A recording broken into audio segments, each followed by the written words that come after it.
बच्चे जो बिस्तर पर पेशाब कर देते हैं उसको हम कहते हैं बेड वेटिंग, और मेडिकल में इस टर्मिनोलॉजी को कहते हैं नॉकटर्नल एन्यूरेसिस।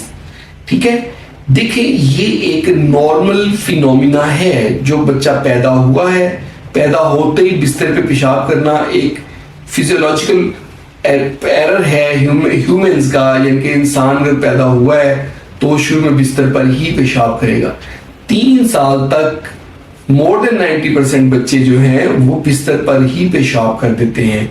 उसके बाद 3 साल के बाद उनकी टॉयलेट ट्रेनिंग करनी होती है, जिसमें उनको यूरिन करने का तरीका बताया जाता है, टाइम डिवाइडिंग बताई जाती है, यानी कि हर 3 घंटे बाद लाजमी पॉट पे बैठ के या लेटरिन पे बैठ के उन्होंने पेशाब करना होता है और इसको इग्नोर नहीं करना होता। और जब पेशाब करना है तो पूरा कर लेना है, आधा करके छोड़ के उठ नहीं जाना। छोटे बच्चों को ये समझाना पड़ता है। ये सारी चीजें, उसको ट्रेनिंग जब हम देते हैं बच्चे को तो उसकी इम्प्रूवमेंट आनी शुरू हो जाती है।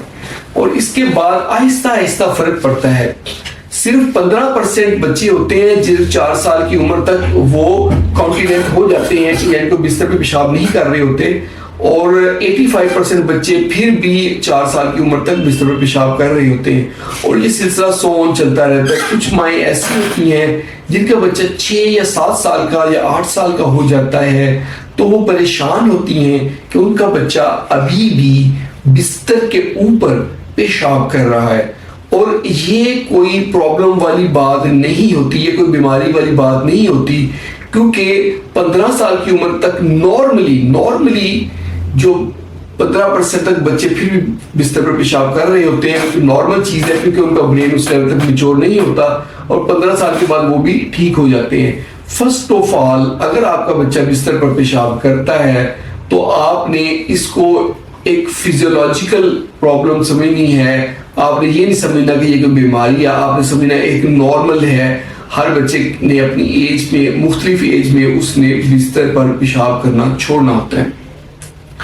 ये तो समझने की बात है घर वालों की, माओ की, पेरेंट्स की, जो बच्चों को संभाल रहे हैं।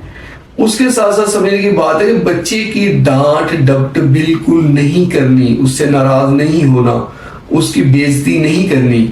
उसका कि अगर आप ये करेंगे तो ये प्रॉब्लम बच्चे के साथ बढ़ता रहेगा, ये इंप्रूव कर जाएगा, प्रॉब्लम, बीमारी ज्यादा हो जाएगी, क्योंकि बच्चे के ज़हन में खौफ बैठ जाएगा, प्लस बच्चे का सेल्फ कॉन्फिडेंस कम हो जाएगा। और जब बच्चे का सेल्फ कॉन्फिडेंस कम होगा तो आइंदा भी बच्चा फिर बिस्तर पे ही पेशाब करेगा, उसका ब्रेन मेच्योर होने की कोशिश नहीं करेगा।